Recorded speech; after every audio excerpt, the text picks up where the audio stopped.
Chirping birds. Normally, this would be a good time to reflect upon the beauty of nature. But it's 6 a.m. Fucking birds. Covering my head with the pillow, I slam my face into the mattress, hoping that the impact will send me instantly back to sleep. I mean, usually that works.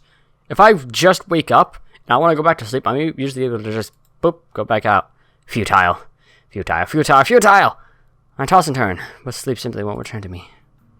Alright, nature, you've won. See, I'm getting up now. You can shut the fuck up. The lack of sleep weighs my mind down, and there's only one remedy for this. A nice hearty breakfast. It'd be nice to be the first person here. To be the first to dig into a piping hot pile of food, to sit wherever I desire. It would have been nice. But even my exceptionally early start has put me behind the most diligent students. I guess there are quite a few people who have early starts here, for one reason or another. A group of students in sports clothes huddle around one table, eagerly discussing game plans in between inhaling great gulps of food. Scattered around the hall are a number of bleary-eyed students, probably suffering from the same ailment as myself. Noisy birds. And of course, there are the people that actually enjoy getting up this early, the ones with their bags stuffed with textbooks and completed homework. It's not hard to despise people like that, even more so when you're tired yourself. Picking out a familiar face from the thin crowd, I head towards the nearest table. Lily sits alone, delicately feeling her way around a small plate of eggs with a fork. It's almost ashamed to interrupt her clockwork movements. I wonder, is this how a blind person zones out, simply moving in predetermined patterns learned over the years, just like how a sighted person would eat while reading a newspaper? Good morning, Lily. Didn't expect you to be here this early. Oh, Hisao, you startled me. I didn't know you took breakfast this early. I don't. This is an exception to the rule. I'd greatly prefer to be late to school than nearly to breakfast.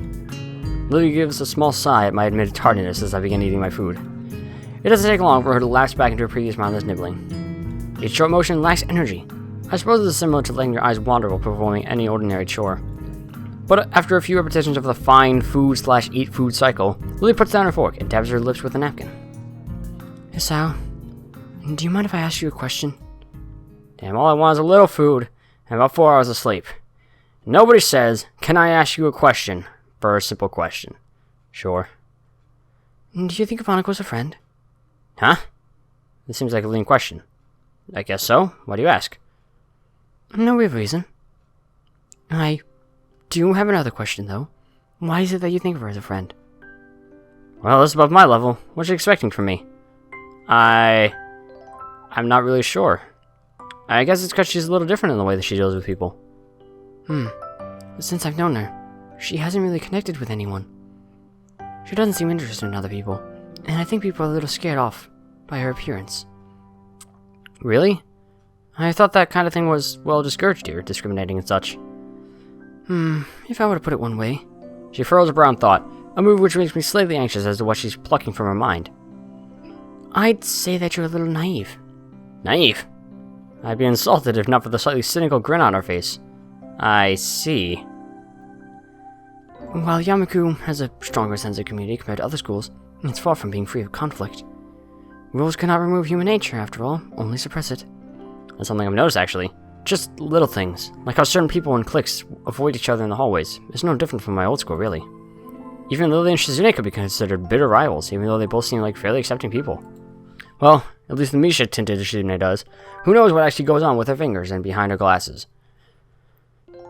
I guess you're right, but when I first came here, everything was a bit of a shock. I kept on making mistakes, or at least thinking I was making mistakes. Like when we first met, and I said, "I see" to you. I didn't know if that was considered rude or anything, so I tried to put it on the back of my mind, treating people any differently and that kind of thing. So I didn't. I told myself that Hanako and you and everyone else was just normal, and tried to ignore the obvious. Talked to Hanako as if she were any other person, until we became friends. At least, that's how I think it happened. But, you know, I feel guilty from just saying something like that out loud. As if it took extra effort to think of Hanako or you or anyone else here as normal people. I don't think that's right. Hisao, I think you are naive, but I also think you're a good person, and it's perhaps one of your better traits. I suppose I can take that as a compliment. And tell me, are you free tonight? If you don't count homework, then I'm as free as the breeze. In that case, would you care to join myself and Hanako for tea? I don't really have that much money at the moment, so going out isn't really... Oh, I didn't mean going out, just here, this evening. You can access the classrooms in the evening here? No, that's not what I meant. Hanako and I often use my room for tea parties together. Please, feel free to drop by after dusk. Sure, I see no problem with that. Which room number? 225. Room 25 on the second floor. Okay, sure. Well then, I'd best be off. I have class representative duties to attend to after all. Until this evening, Hisao. Yeah, catch you later. Hang on. Was I just invited to a girl's room after hours? Is that even allowed? There is a curfew here, but I've never heard any rules about visitors in the dorm rooms. Even still, there's enough to get my sleep-deprived brain jump-started. Add that to a lukewarm breakfast, and you have one hell of a pick-me-up. I grudgingly go to class, still a little excited at the prospect of breaking the rules. Ooh, mischievous Hisao. I feel like a little kid planning to sneak out of his window at night. Well, maybe that's going a little far, but when you compare an invitation to a party or 6 or so hours of lectures, I know which one wins. Misha and Shizune do little to relieve my boredom either. For once, they seem determined to actually complete Muto's assignments. Okay, well, Shizune's always like that. Misha maybe not so much, so I don't know why you're saying for once. We were saying for once Shizune isn't focusing on her work. Now we're saying for once she is. Nevertheless, day eventually winds to a close. Did we even eat lunch? I don't know. I hurry back to my room and wash up and comb my hair. Thankfully, I don't run into Kenji. Before long, I'm leaving the boys' dorm. Alright, let's look at this again. Maybe I think you're the guy that I thought looked like, he was from The Binding of Isaac, but I don't. No, you're no longer in some kind of chair, and I don't really know what's happening with this mural. It's really something. Yeah. Before long, I'm leaving the boys' dorm. I have this wrap on the door marked 225. Checking my watch once again. Is that you, Hisao? The door's open. You can come in. Lily's voice lilts through the door and soothes my nerves. It's the first time I've been invited to a girl's room after dark. Well, yeah, we've already said that. Even though I know there's no ulterior motive behind this invitation, it doesn't stop my mind running wild with possibilities. One guy, 2 girls, in the dorm room. With a tea set. Aw, yeah, Hisao. When I put it like that, sounds a little dodgy. Giving a small sigh to steady myself, I gingerly put my hand on the handle and open the door, craning my head to see inside. Ah, hello. Door opens completely, and I catch my first glimpse of Lily's room. Her furniture looks almost antique, but the bare walls and flat surfaces are barely decorated at all. In the center of the room sits a low table, where I see a small tea set at rest. It seems that everything in this room has its place, possibly except the several piles of books stacked up against the wall. My sense of vision isn't the only one to be stimulated. The faint smell of something could be picked up on the air. Nail polish, perfume, makeup. It's hard to describe in any other way than girly. My eyes finished a quick sweep of the room before returning to their position onto the girls. Lily sits next to the small table, wearing very dark blue pajamas. Those look more purple than anything, but alright. Dark blue pajamas with shorts that show off plenty of her pale, alluring legs. Yes, Hisao, focus on those. Opposite of her, Hanako sits adorned in a conservative light pink gown. Adorable. Her hands are fixed firmly between her legs, her shoulders forward, and her head down as if trying to hide herself in it. She's not like that in this artwork, but you know, whatever. It'd be easier for her to do so. It looks about 2 sizes too big for her. Waves of flannel flow from her frame, making her look like a child playing dress-up in her parents' clothing. She looks up to confirm my identity, and the beginnings of a thin smile creep across her face before vanishing so fast that I can't be sure if they were ever there. There's no point in you standing in the doorway, Hisao. I take a step into the room, closing the door behind me. My. I'm afraid this really is a small room with the 3 of us. Would you like to take a seat? I slowly walk to the table and sit down, trying my hardest not to disturb anything along the way. I also can't help but steal a quick glance into Lily's top as I sit. Good job, Hisao. Top notch. To be robbed of sight would be a most terrible fate. Well now, how about some tea? Hanako, could you please pour? Sure. Hisao, would you like... I would love some tea. You need a hand? No, I'm fine. Thank you. Lily finds it difficult to resist a smile at her companion's nervousness, something I can't really blame her for. Been a tiring day? Yeah. I relax in my place, opposite of the cabinet. To my left is the blue-clad Lily, and to my right sits the pink Hanako. The tea set on the table looks cute, as well as practical, painted red with a floral motif. Like Kenji, his shirt.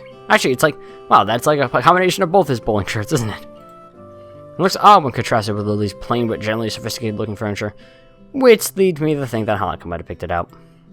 There's a slight ting when Hanako accidentally clips the teapot on a cup as she's pouring. She breathes in sharply. She must be really nervous. It's not the kind of thing anyone would worry about. Hanako quivered at our mistake. It's okay, Hanako. There's nothing to be nervous. Hanako seems to find some confidence in Lily's reassuringly soft-spoken words, and deftly pours the next 2 cups. Here you are. Here you are, Hisao, Lily. Hanako carefully places a cup and saucer in front of Lily and myself. I could get used to service like this. God damn it, Hisao. Thank you, Hanako. Yeah, thanks. You're welcome.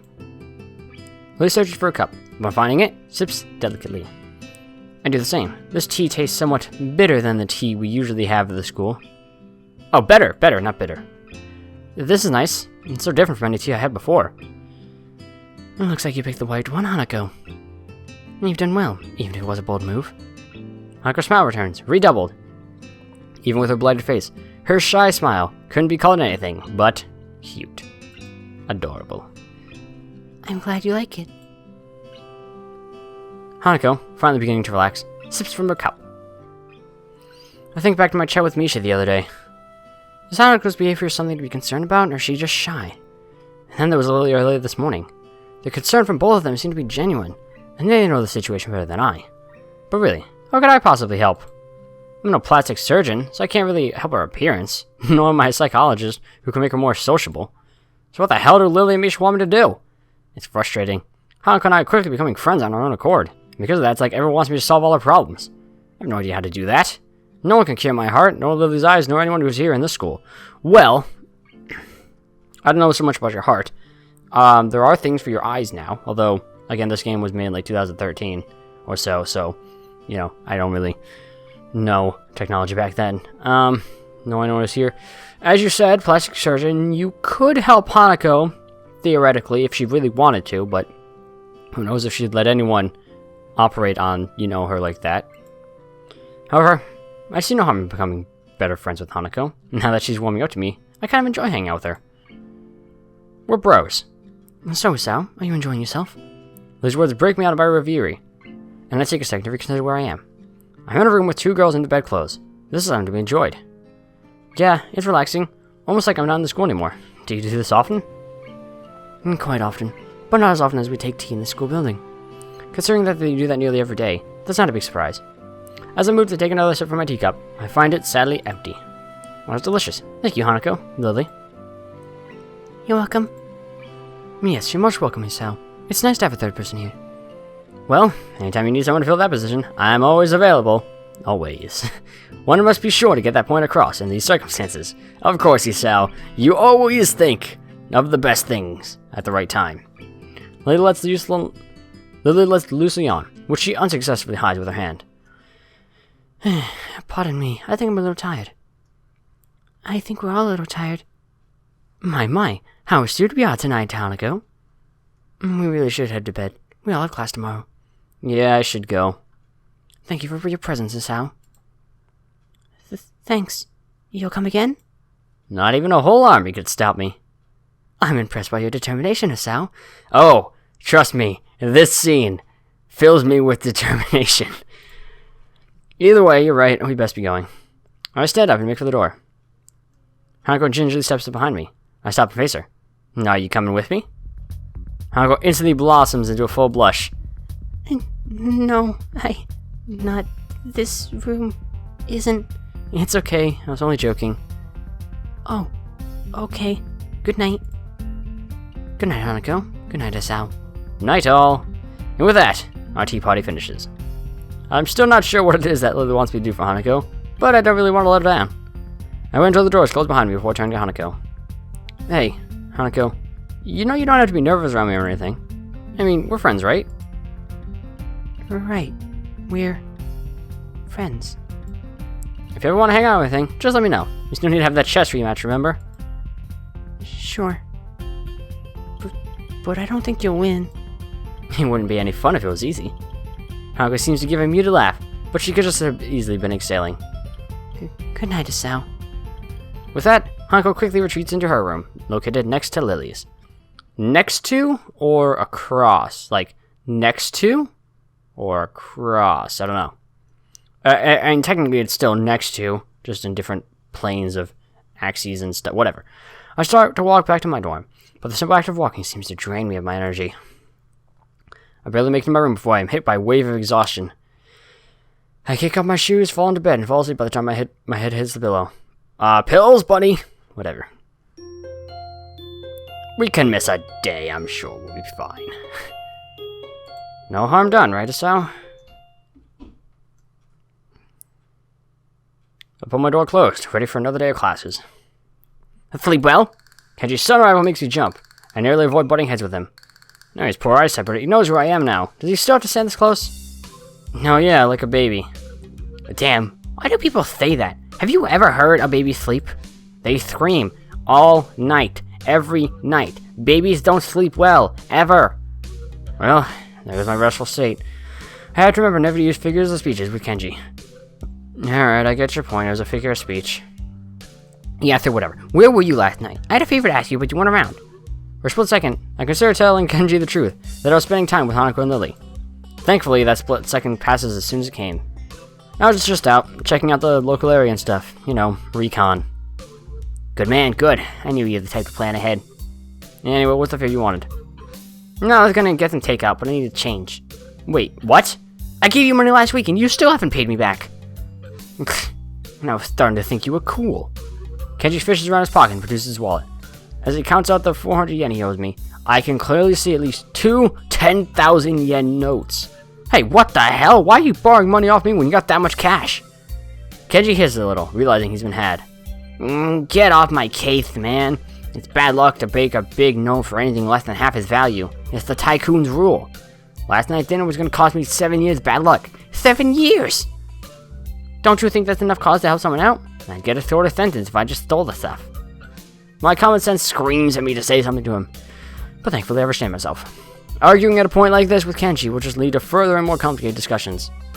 I guess you're right. Maybe you should just plan things a little better. Yeah, man, I know, but I just got so much stuff to do. It's hard. You're never around anymore, so I'm on my own. We're supposed to be brothers in brotherhood, remember? Yeah, I get you, global conspiracy and such. I'll keep my ear to the ground. Kenji draws close enough for me to get a whiff of his garlic-tainted breath. You better, man. You're already spending less time here. And that's the first thing they do. They'll try to split us up. Divide and conquer. Sun Tzu said that. Roger that. Now I've got to be going. I've got classes. You coming? Nah, I'm tired. Stayed up all night just to make sure nothing was going to happen after splitting that note. As rational as ever, I see. Whatever. Night. Kenji stirs back into his room and I hear him throwing his locks as I walk down the hallway. Does Kenji ever go to class? Who knows? That is why some people can't roll their tongue, or why their second toe is longer than the big toe. I think my second toe is longer than my big toe. I have socks on, so I can't really tell right now, but I think it is.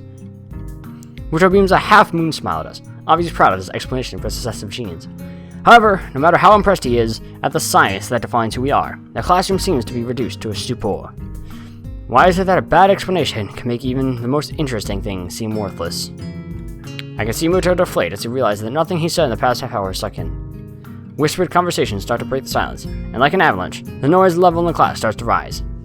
Defeated, Muto identifies some questions from the textbook and sets to clearing off the chalkboard. Chalkboard! Almost as if expected, Hanako packs up her things and leaves as soon as people start talking and laughing among themselves. The initial shock of seeing someone play so blatantly truant has started to fade, but it doesn't stop me from wondering. Is she leaving because she doesn't want people to speak to her, or is it just the thought of people around her shattering her peace? Why anything about the topic any further, the lunch bell rings. I wonder if she was simply taking the opportunity to leave early. Usual clamor of students exchanging books for lunch reverberates around the crew. While Misha is distracted, I grab my lunch and head out of the door. Lily already sits in the tea room, setting out her lunch alone. So, Hanako's not here then. No, Hisao, how are you? I haven't met Hanako since this morning, I'm afraid. That's right. Hanako and Lily live next to each other. How could you forget that, Hisao? Somehow, I think the morning conversations are slightly more grounded than Kenji's ramblings. That's strange. She left class early, so I figured she'd come here. So she's still leaving class early. Huh? Yeah, I've seen her do it a few times. Lily drops her head a little, and her tone of voice is notably depressed. It's very reminiscent of someone who's used to hearing bad news. That music cut out really abruptly. I was so sure she'd stop doing that once you two became friends. Everyone has their own pace, I suppose. Well, I was wondering about that just today. Why exactly does she leave? I'm not entirely sure myself. I personally think it's because she doesn't want to be put in a situation where she has to answer someone. I have a flashback of my first meeting with her, when I thought she looked like a cornered animal. Maybe I wasn't far from the truth. But she seems fine talking to you and with me, a bit. It's a little more complex than that. I imagine that the first thing most people ask is about her scars and what happened. She rarely talks about it with me, but I can tell she doesn't like to remember whatever happened back then. Leaving class and running away from discussions is a preemptive strike, if you will. Huh. So then how does that explain her talking to me? You said it yourself yesterday at breakfast. You tried to ignore her scars. Once she saw that you weren't going to ask about them, she opened herself up to you. I guess you're right. Maybe, I don't know. You know better than I do, so I'll take your word for it. I wouldn't worry about that. I'm sure you'll come to know her as well as I do soon enough. I work on the prospect of her having a new friend, and the two of you have such similar interests. Well, I hardly count reading as a team sport. It's good to have company, though. Well, that's my point. Hanako is still an average person at heart. She also wants companies at times like that. Huh. I see. I think, to be honest, both of you still confuse me a little. That's only natural, Hisao. We've only known each other for a little while. It's unreasonable to expect you to understand us, just as we can understand you. We've only been here for like a week and a day. But that is half the fun of becoming friends, right? Yes, it is. Although, I suppose there is the matter of us being opposite genders. Men and women do seem to confuse each other quite often. She says this with light giggle, finding amusement at the odd little details of life. I hope you don't mind, but I'm going to start eating. No, go ahead. I think I'll eat something too. I've got some books I want to drop back at the library before classes start, so I better get a move on. You'll probably find Hanako there as well. If you do see her, can you tell her to stop by my room later tonight? I'd like to talk to her. You're not coming? Unfortunately, I have class representatives meeting later, so I'll be gone as soon as I finish my lunch. Okay then, if I don't see her in the library, then I'll start in class. I'm sure she'll be back after lunch. We fall silent as we start to eat, and I take a second to reflect on our conversation. I've always thought that Hanako's shyness was simply due to her being self-conscious of her scars. But that's a pretty superficial way of looking at her. Just when I thought I was able to see through the fog of Lily and Hanako, I realized that I'm more lost than when I started. Lily quickly finishes her lunch, acutely aware of her meeting. I don't blame her. Shizune is likely going to be there, and I doubt she wants to give her the satisfaction of another argument. I must be off. Same time tomorrow? Same time, same channel. I better off too. Don't want us being late. Lily smiles gently, picks up a cane, and walks out into the hall. I turn my back on Lily as we head in opposite directions. For some reason, I find myself hoping that she doesn't get into another fight with Shizune. As much as I like Lily, Shizune and Misha have been pretty instrumental in helping me adjust, even if half our conversations are thinly veiled recruitment attempts. Then again, I barely know either of them. Maybe they were previous leaders of some kind of secret society, but their love for each other drove them apart. Man, I need to stop reading cheap fiction. It's rotting my brain. Either that, I've got to move away from Kenji and his bad influence. Instead, I can't tell the two apart anymore. I slide my books down the return chute, and they crash into the cart with a pleasant thud. Yuko, however, doesn't seem as impressed as I. Hisao, you scared me. Sorry, I thought you'd be used to it by now. Or is literacy level here so low that nobody borrows books? Huh? No, I think everyone here can read fine. Yeah, never mind. There are some battles you can never win. Trying to explain jokes is one of them. My dad taught me that the hard way. Say, Yuko, have you seen Hanako around? She left class early, but she wasn't in her usual hiding place. I think I saw her sneak in before lunch. No, but I'm not supposed to tell anyone that. I just told you that I saw her leave. No need to stress out. Oh, of course, she's probably in the back. Thanks. Get any new books in recently? No. Sorry, I'll let you know when we do, though. Okay. There's one thing I know about librarians, part-time or otherwise, it's that they appreciate people who take a genuine interest in their work. I walk the now familiar path to Hanako's reading nook, picking out a few titles along the way. Sometimes, I find it hard to discover a book that will interest me among the shelves. An author's name, or a two-word title don't mean much in a sea of similar words. For that reason, I sometimes reread books that I read in the past. Better bet on the favorite rather than a new runner. An unfamiliar title from a familiar author peeks out among the spines of his neighbors, so I remove it from the shelf. At least I'm not going over old material. As expected, Hanako sits on her beanbag, buried deep in a copy of Dance, Dance, Dance. Wow. What a book. Hi Hanako, how's it going? I fight back the urge to ask why she left class early. If Lily's suspicions were right, then asking about that could have the opposite effect. Best to leave it for the time being. Sometimes the better way to get an answer for someone is never ask the question. Hello, Hisao. I'm fine. Something seems off. And after a couple seconds, I realize what it is. Hanako's smiling. She looks as if she's pleased to see me. It's a nice change from the usual, instinctively frightened reaction. It's something I hope I can see more as we get to know each other better. Good to hear. How's the book? I've heard it's a trip. It's good, I think. I've only just started it, so I don't really know. Fair enough. Let me know how it goes. I may borrow it once you're done. Sure. There's a good 15 minutes left for lunch. Not really enough to get into a book, but too much to stand around doing nothing. And Hanako's already returned to reading, so I doubt I'll get much conversation from her. Oh well, better make myself comfortable. I splodge into a beanbag and crack open a book. The familiar style of the author leaps out at me from the very first line. As the sentences turn to paragraphs, I start to relax a little. But no matter how hard I try, I can't seem to get myself into the atmosphere of the book. This is probably due to the lack of time, but the more distracting factor is Hanako. Every 10 seconds ago, she peers over the top of her book, but when our eyes meet, she quickly ducks behind the covers. I guess she did want to talk about something after all. What's up? You look like a prairie dog on lookout. It's nothing. I've told you before, nothing means something when you say it like that. Hanako squirms a little in her beanbag, hoping that by changing her position to find the word she's looking for.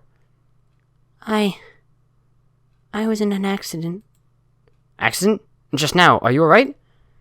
Hanako shakes her head, her hair flowing around her shoulders in wisps of amethyst, on a background of pale and dark flesh. No, when I was younger. Realization crashes into me like a semi. When I was... It's alright, Hanako. You don't have to tell me anything if you don't want to. Again, she shakes her head. No, I have to tell you. When I was young, I was in a fire. My house burned down and I nearly didn't make it. After that, I was alone. Hanako's eyes glisten in the dim of the light, and I reach out to grasp her hand. It's okay, Hanako, you don't have to keep going.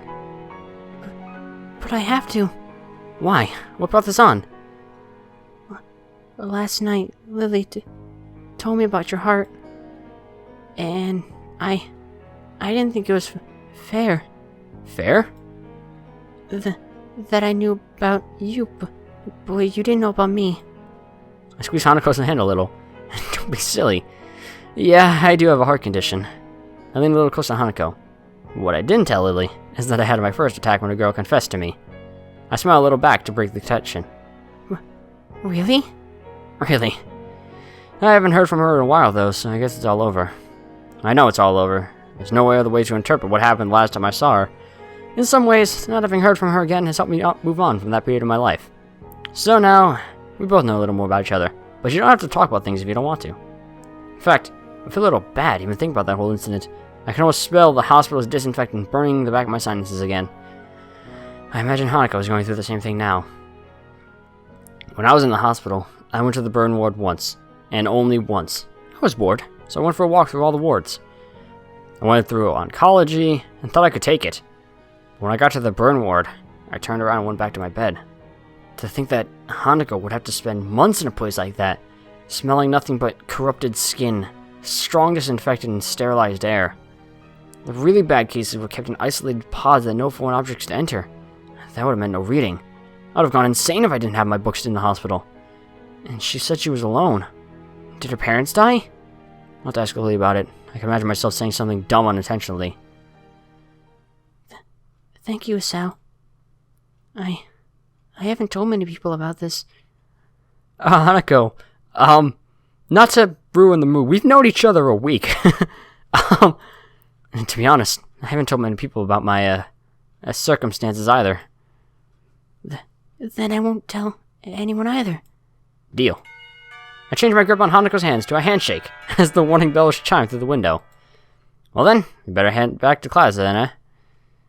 Sure.